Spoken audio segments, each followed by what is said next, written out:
when I left Test captainship, I knew, split captaincy doesn't work in India.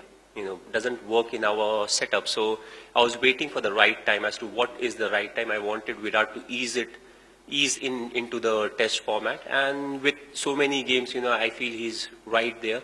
And also the fact, with this kind of a decision, the best thing is there's no, wrong decision in it.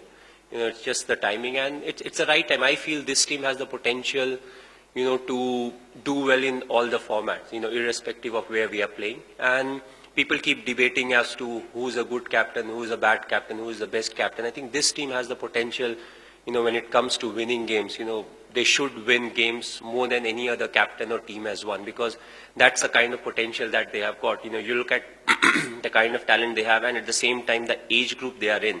It seems as if everything goes well, they have the potential to play for the next 10 years or 12 years, if not more. Starting from the Champions Trophy, to win the Champions Trophy in England. And, I felt it was the right time to move on, because if I'd have stayed till the Champions Trophy, nothing much changes. A lot of people were like, okay, why did I quit mid-series in Australia, But, you have to look at the bigger picture, what is more beneficial.